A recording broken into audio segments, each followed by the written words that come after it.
special place today, Maui Lani. I'm going to let the mayor describe what this place means and why we're here today. Let's go to the next slide. So, the issue. Over 2,600 people are still in hotels. I should say household units are still in hotels today. They've been in hotels for 5 months. We need more stable options in the next short term so that for 24 months, people can have a settled life while we determine permanent solutions. Hotels have been gracious partners with us and will remain gracious partners. We will still have some hotel relationships, but we have to carry forward our lives. And so the key contributors you're seeing in this HUI are going to help solve the problem with resources, with plans, and as we build homes.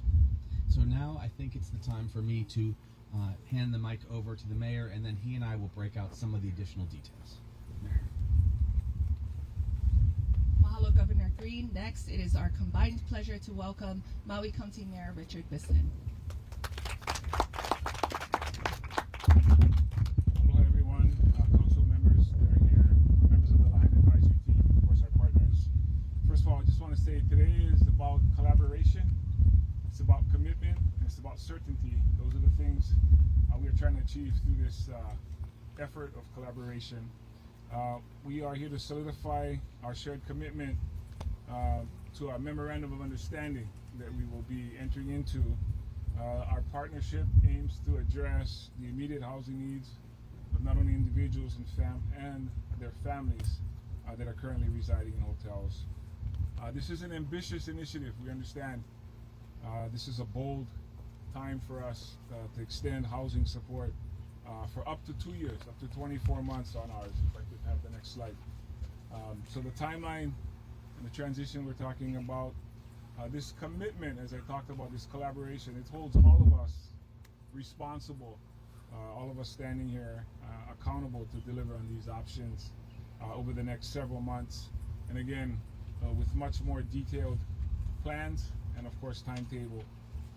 The objectives is to enhance the availability of resilient and affordable housing. We want to get people into safe, stable, and secure housing.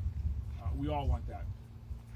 To provide support to those affected homeowners, to reinforce the housing infrastructure and the increased resilience that that's going to require, to align our housing solutions with the evolving workforce needs that are obviously being impacted by all of this, and to ensure the stability, as I mentioned, and that security that we all offer to our residents.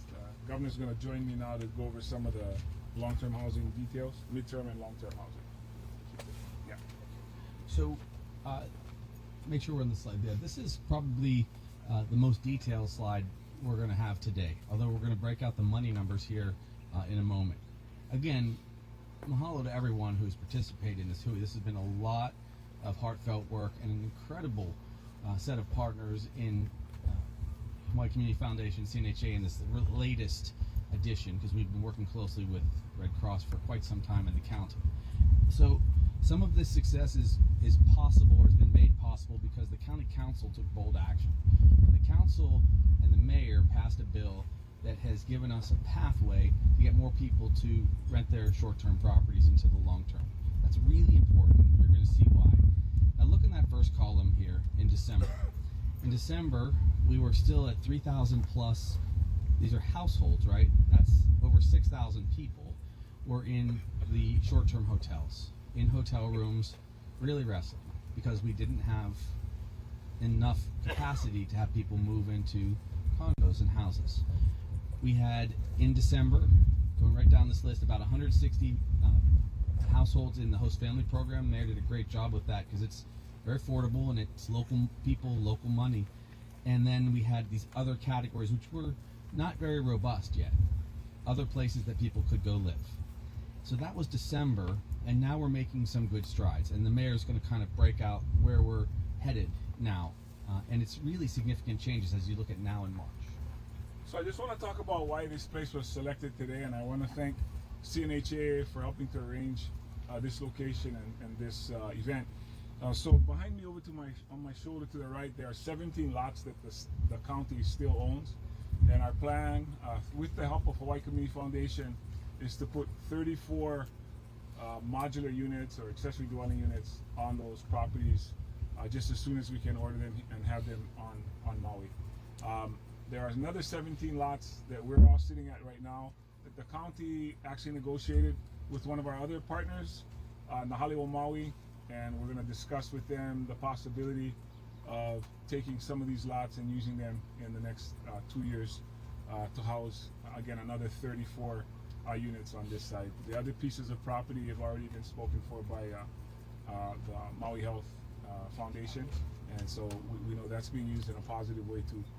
So as far as some of the specifics of those units, you can see the others that we have here, some that are happening right now and some that are soon to happen that we're excited about. For example, residences being cleared, having power, having water, having sewer, and those properties being available for people to return to their homes, those that have obviously been asking for that.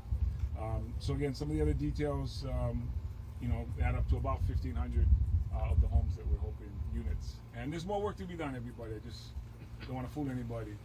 But there's a lot of positives that are happening now. There's more to come, and we're excited and take questions. I did want to say something. I did want to thank Akaku and the radio stations that are putting this out live right now for us. Appreciate that. Thank you.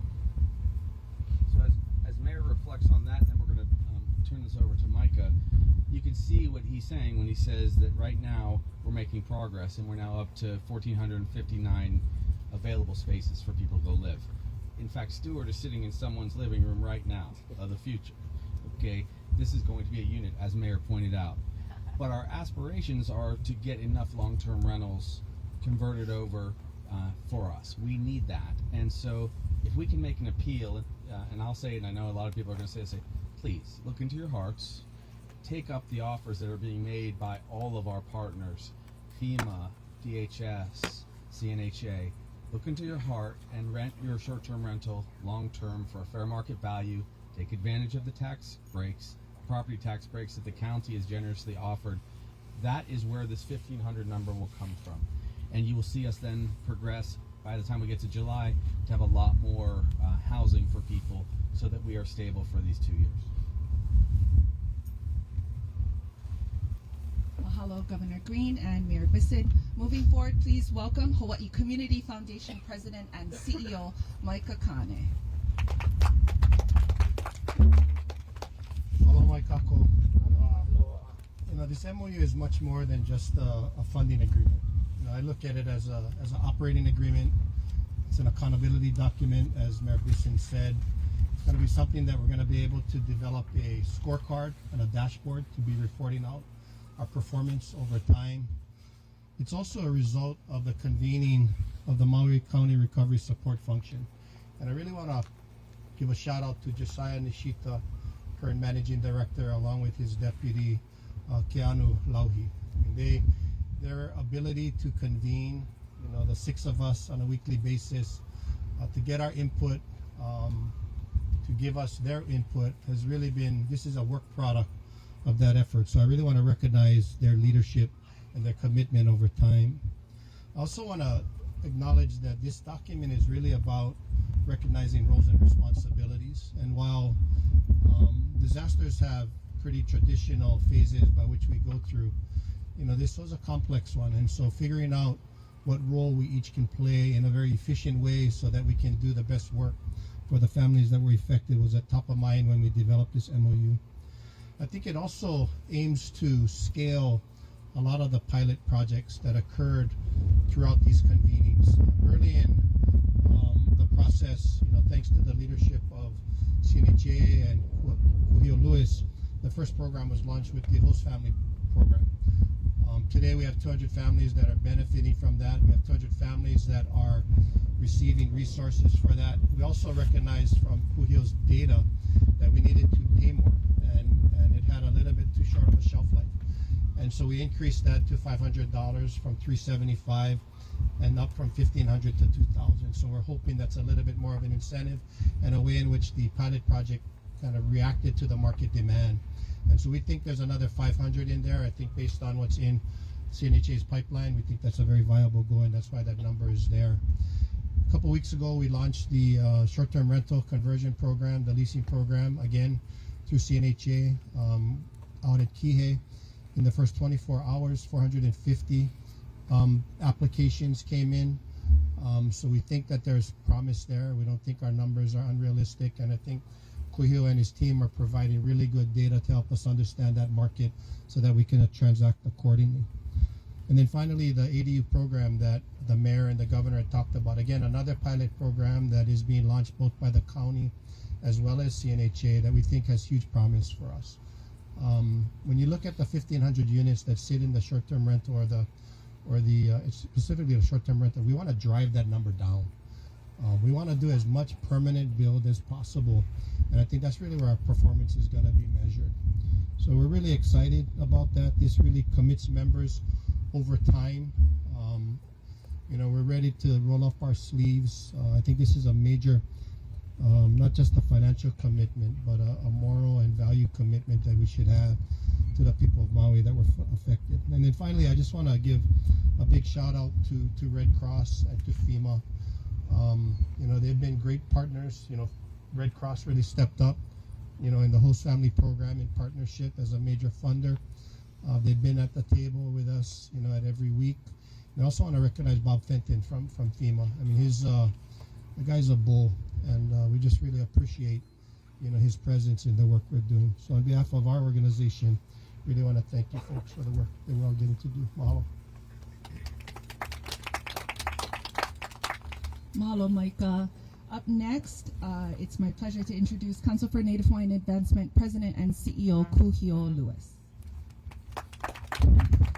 Hello, everybody. There's one slide that we kind of skipped over, so I'm going to help Mike out over here.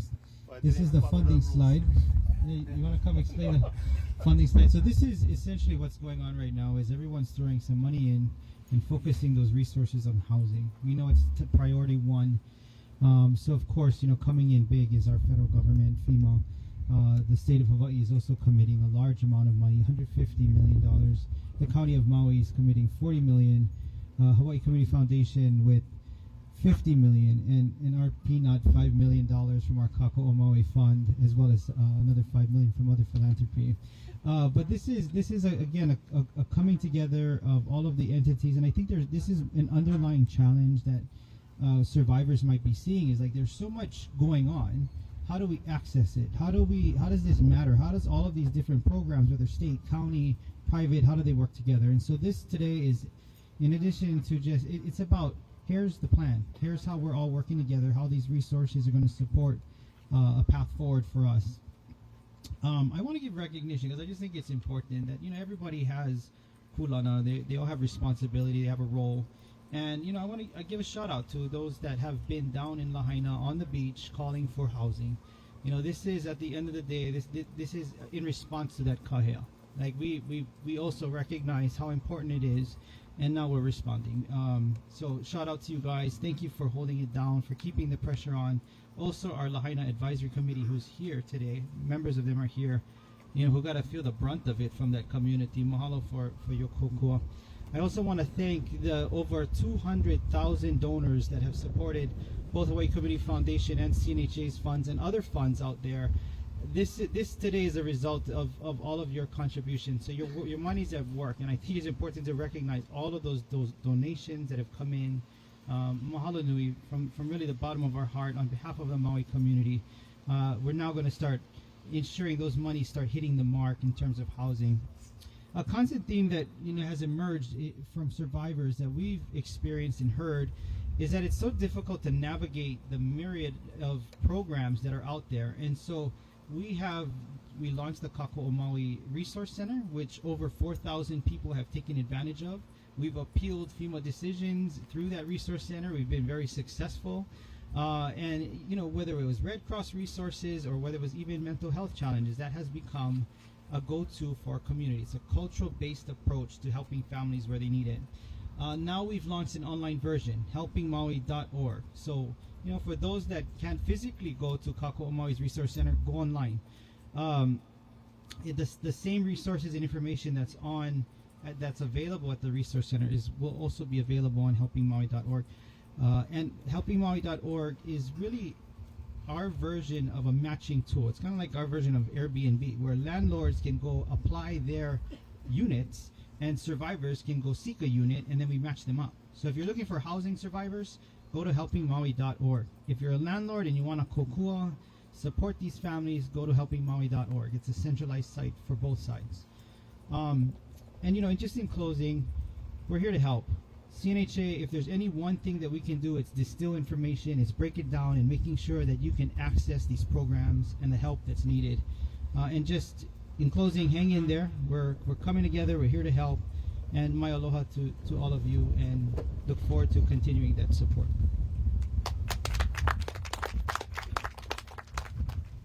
Mahalo Kuhio. Next, please welcome FEMA's Field Coordinating Officer, TJ Dargan. Good afternoon, everybody. I am the Federal Coordinating Officer for this disaster. Regional Administrator Fenton couldn't be here, but he sends his best to you all. I'd like to thank Governor Green, Mayor Bissen, and the people of Hawaii for welcoming us into their lives and guiding our combined efforts towards recovery. Recovery takes a whole community. Due to authority limitations placed on the government, having private sector and nonprofit partners like the Council for Native Hawaiian Advancement is essential to providing additional resources to survivors. FEMA supports the MOU that the state has entered into with CNHA, as this will be critical to our collective partnership in helping those who are displaced, especially the most vulnerable. We applaud the efforts and acknowledge the important role that CNHA and other nonprofits have in providing critical housing resources to survivors. FEMA will continue working closely with state, county, ARC, and CNHA to house and assist survivors on their path to recovery. To date, FEMA has approved more than $41 million in assistance through the Individual and Households Program. $15.7 million has been provided to in rental assistance to 3,861 households. Approximately 300 households have received or applied for continued rental assistance. Hopefully through partnerships like this one, this number will increase. Under FEMA's direct housing program, eligible survivors are matched to a suitable unit for up to 18 months. Approximately 1,500 survivors are eligible for direct housing. As of today, we've identified 600 units and are pursuing 1,000 more. If you or someone you know is interested in leasing units to FEMA for the direct lease program, please email mauihousing2024 at fema.dhs.gov. 2,400 households are currently being housed in 33 hotels with the non-congregate sheltering program, and that's a partnership with Red Cross and the state.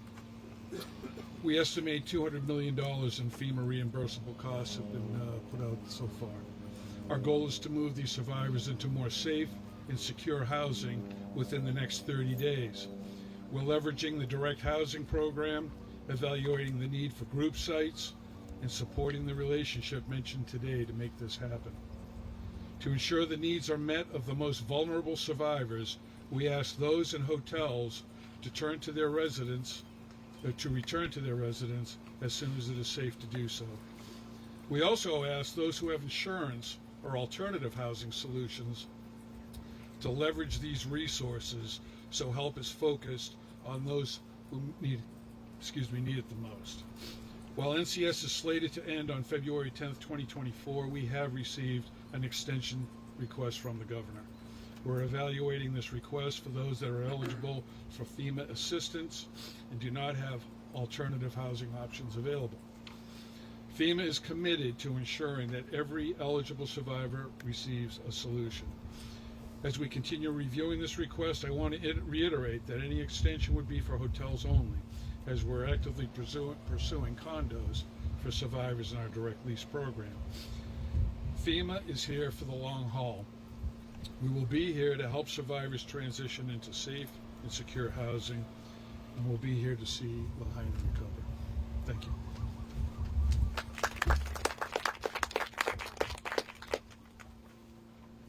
Mahalo, TJ. Next and finally, I'd like to introduce American Red Cross Assistant Director of External Relations, Mary Simpkins. Aloha, everyone, and thank you. I'd like to begin by thanking Governor Green and Mayor Bissen for their leadership and dedication. I'd also like to thank the Council for Native Hawaiian Advancement for their close partnership, and I'd like to thank Kumuhina for the blessing today. Since the night of this disaster, when we opened the first 2 temporary emergency shelters, we have now served over 1 million meals to residents in our shelters in partnership with FEMA and the state. At the peak of the non-congregate sheltering program, there were over 8,000 individuals in hotel temporary emergency shelters. We are now just under 6,000, almost 5 months in, so that's almost 25%, more than 25%. We are pleased to partner with CNHA to support the interim housing solutions, helping individuals and families on the road to recovery. These solutions will help those in our shelters with the fewest recovery resources. Between the direct financial assistance of immediate assistance, bridge assistance, and shelter resident transition, we have given over $25 million to help our shelter residents on their road to recovery. Oh, and I just wanted to say that our slide isn't up, but any questions that you have, please call 1-800-RED-CROSS. You'll be directly connected to a Hawaii helpline. You can also go to redcross.org/HI help. And I want to give a final thank you to Kuhio for his strategic and thoughtful collaboration on this project. Mahalo, and it's an honor to serve this community.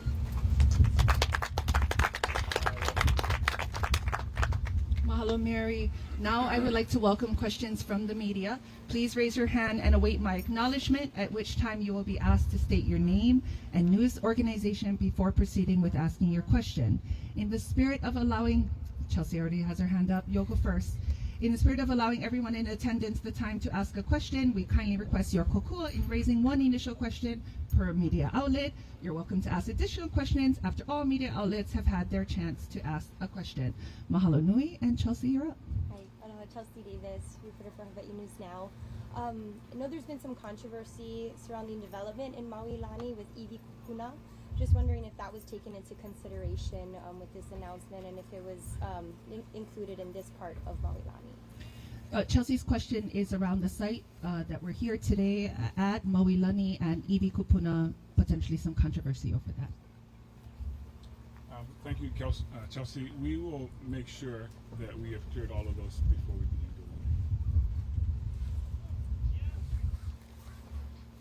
it. Follow up? You're good? All right, anyone else? Yeah, KITV. Do we have a number of short-term vacation rental owners who are interested in housing fire survivors? Aa's question is around, do we have a number of interested short-term rental vacation owners who want to participate in the program? Okay. I should probably provide some clarification. There's multiple different initiatives going on. FEMA has their direct lease program, which I believe I heard him say they have about 1,000 units that they're working on negotiating. CNHA is also some form of a leasing agreement. We have in our portal, we have over 600 interested short-term rental owners. I'm not sure the exact number with FEMA, but I heard him say 1,000. So it's coming around. So over 1,000 for sure. Just so people remember the complexity of this question. So on the one hand, you have individuals that qualify for the FEMA programs, and so they're handling that population of households. They already have essentially 600, and they're moving on the large number of additional people that have reached out. That's the 1,000 number. And then those who have not qualified for traditional support because they were either displaced in other circumstances or they were immigrants that weren't citizens, people from the COFA states. Those individuals we all are also going to be supportive of as members of this family, and they are going through the programs that are being spearheaded by Kuhio at CNHA and Department of Human Services, and that's why you see some federal dollars and some state and philanthropy dollars, and you have those two tracks. So as of January 2nd, the county's Department of Finance received 50 requests for exemptions. That's just one way to count how many people are converting from long-term to short-term. They're requesting the exemption, but they're given until January 31st to make that request. So we still have time before we can get you a true number.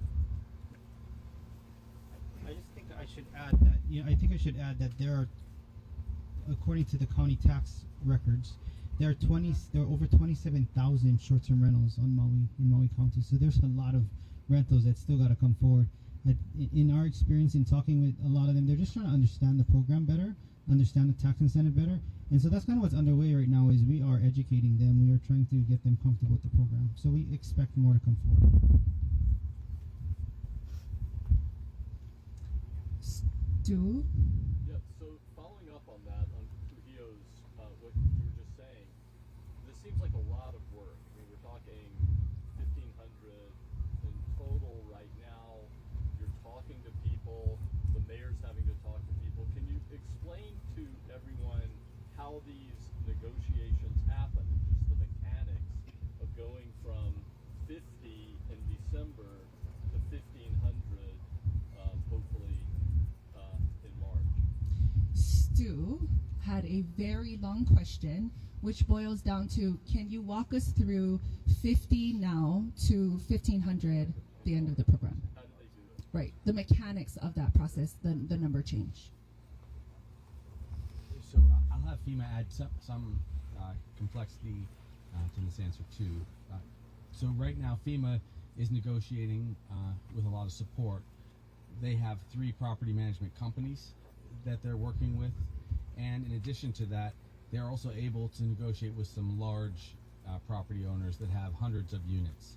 So our hope is that not only do we get people coming forward because of the tax benefit and because people are getting fair market value for their short-term rentals for these 2 years, but also large groups of people can enter the program.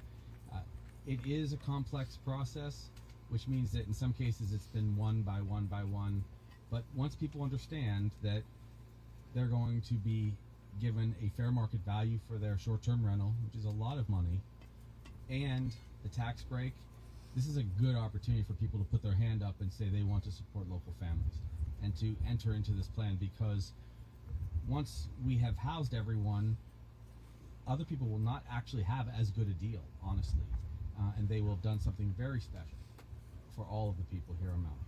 Go ahead. The governor's exactly right. We have 3 property managers that we've contracted with that know the local resources, and they're providing us with those initial leads that we then follow up with and try to sign a lease with. The mayor's staff has also turned us on to a lot of opportunities and options that are out in the community that we followed up on. We've also done 2 business days with owners and contractors or property managers. We've sent out flyers and letters to those folks explaining the opportunities, explaining the long-term stability of a FEMA lease, and so forth. So we've shaken that tree pretty hard, and as we've said, we have 600 units that we're in the process of leasing at this time, and we have 1,000 more in the pipeline to follow up with. And we'll continue shaking that tree until we've got sufficient resources for all.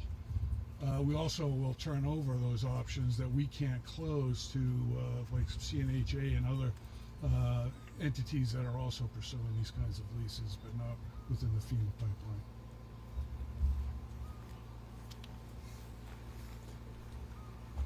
Mahalo. Paul? Paul Aker, Maui Alert. I just want to make sure, sorry if I'm slow, but get up to speed on the news of today, which is, it sounds like the additional modular units going in Maui Lani. Can we get a timeline and some specifics on what that looks like, please? So, simple question from Paul, which is, can we get a timeline and more detailed specifics on this Maui Lani project? Mahalo. I think the purpose of today is multifaceted. One is to highlight a project that's coming, an actual build. This is a multifaceted approach to tackle housing. This is one of those approaches. We're going to be building houses. The other is short-term rentals. In terms of Maui Lani, we're looking at a 3 to 4 month build to develop on these 17 lots, 34 units. These are modular homes that are prefabricated. They'll be here in the islands, hopefully within the next 8 weeks, and we'll be constructing them. So the hope is that we will be moving families in as soon as 3 to 4 months from today. So the plumbing is all there, the electric's all there. The infrastructure is already in place. These are shovel-ready lots, which is why they were selected as the first set of builds.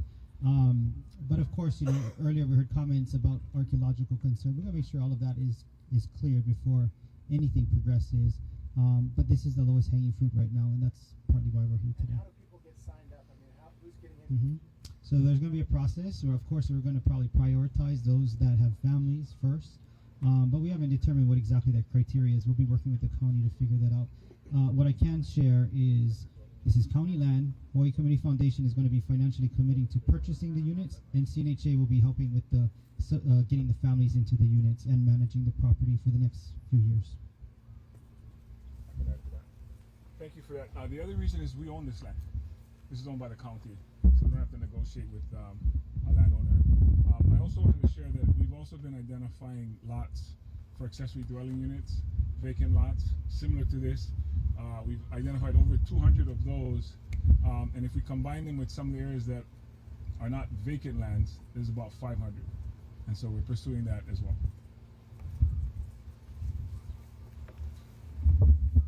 Allison, I do see you, but I'm going to go home rule and give to Wendy first.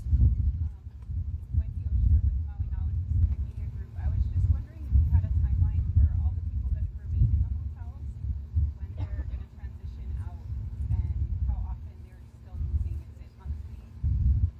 So the question is around the timeline for those still remaining in hotels, the timeline regarding moving them completely out. Right now, our goal is 30 days to move those FEMA-eligible families out of the non-congregate sheltering and into our direct lease program. We also have the possibility of building a group site. That'll take longer if we don't get enough direct lease products, but right now we've got almost 70 families licensed in, and we're doing more and more every week. It's really starting to pick up speed. And let's pull that slide back up again. It's got the, okay, there we go.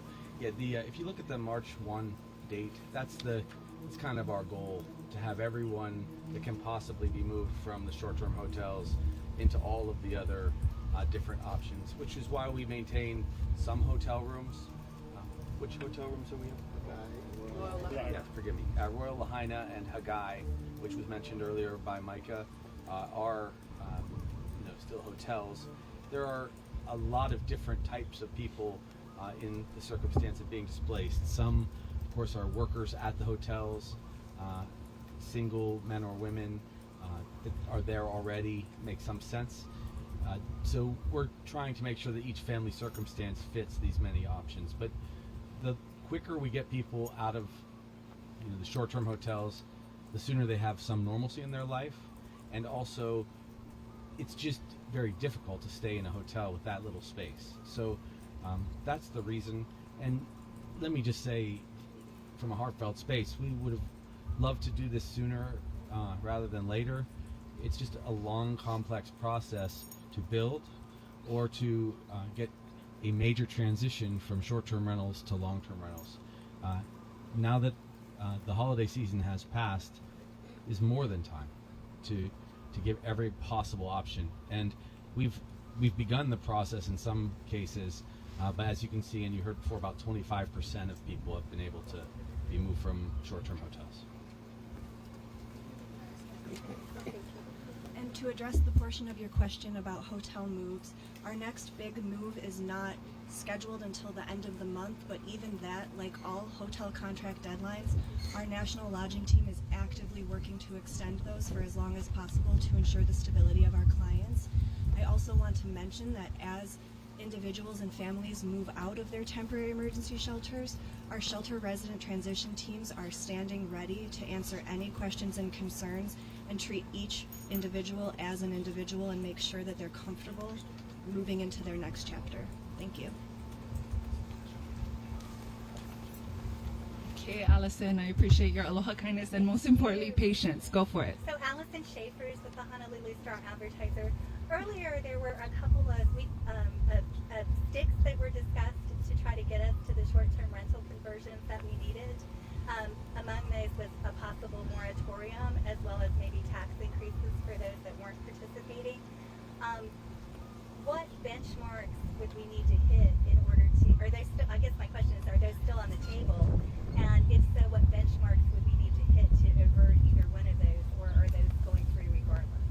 So I think if I could sum up the question, it's around a status update, if you will, and that moratorium and the tax incentive from the county. Well, the tax increases if you don't participate. Tax increases if you don't participate.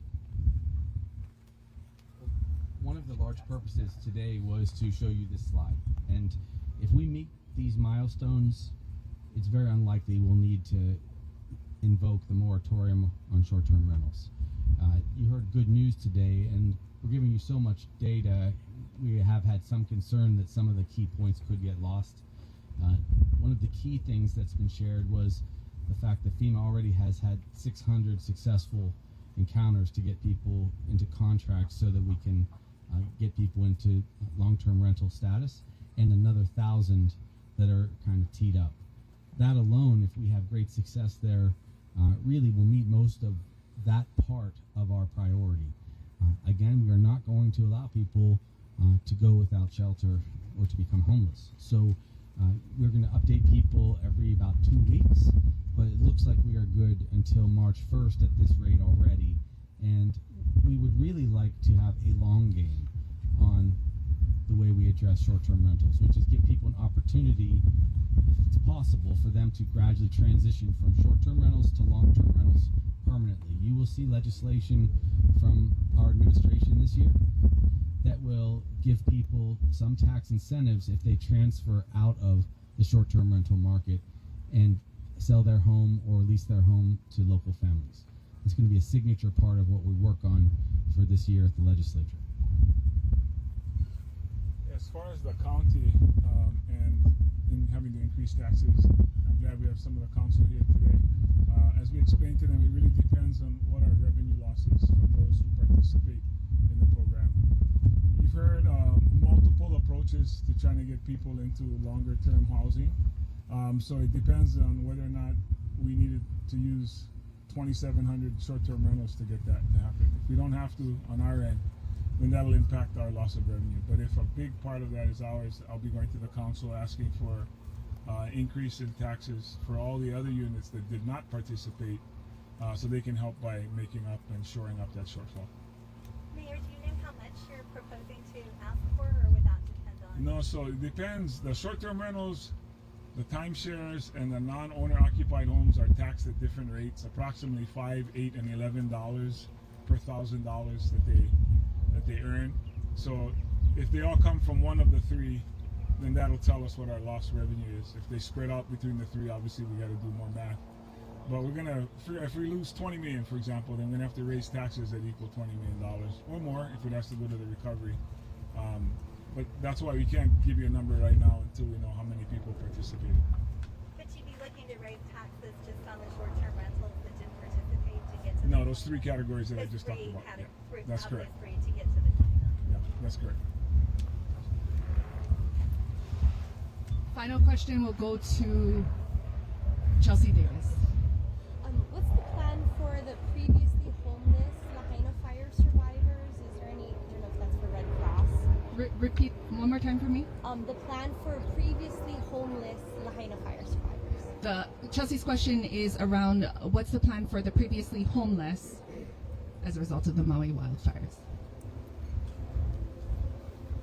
Thank you. So, remaining households in the non-congregate sheltering program that were unable to provide verification that their primary dwelling was directly affected by the disaster is under 15 households, and they are all being connected with resources through community partners.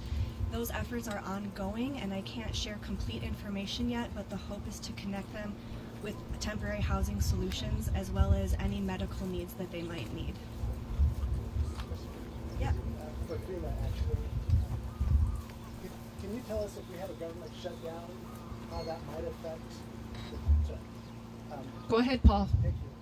If there is in fact a government shutdown, which I'm sure everybody's hoping there isn't, how that might affect the distribution of funds and the ongoing programs for that. How would a government shutdown impact the distribution of funds?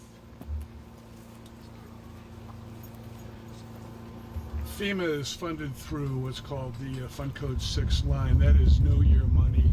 Congress puts money into that, and if there's a FEMA shutdown, we're still able to keep the staff in the field and provide funds for the individuals and households program. There could potentially be some challenges with public assistance projects being funded, but for the people, for the survivors, there's no change in support.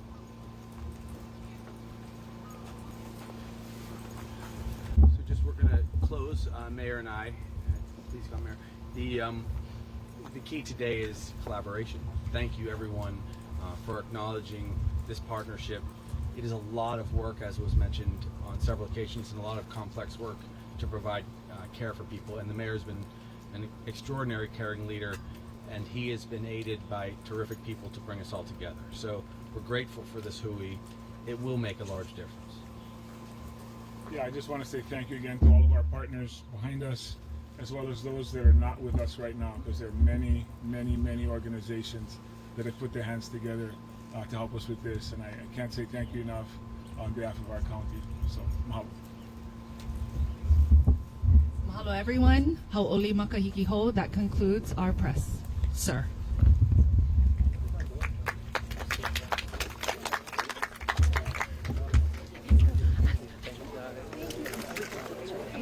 It doesn't matter.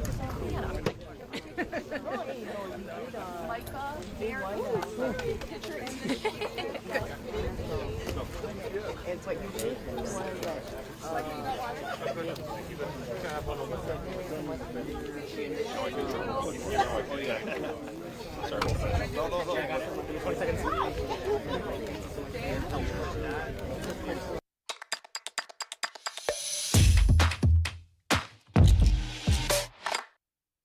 Is it okay to call you Mom? Of course you can.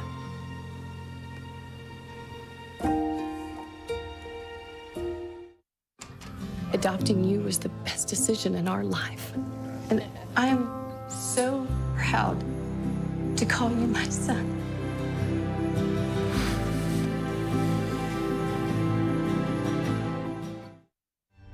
Black don't crack, they say. But it can. I can. We all can. Reach out to a friend if you see them going through it. Learn how to help at seizetheaqua.org. With coronavirus spreading, people at higher risk must take extra precautions. You are at higher risk if you're over 65, or if you have an underlying medical condition like heart disease, chronic lung disease, diabetes, or if your immune system is compromised for any reason.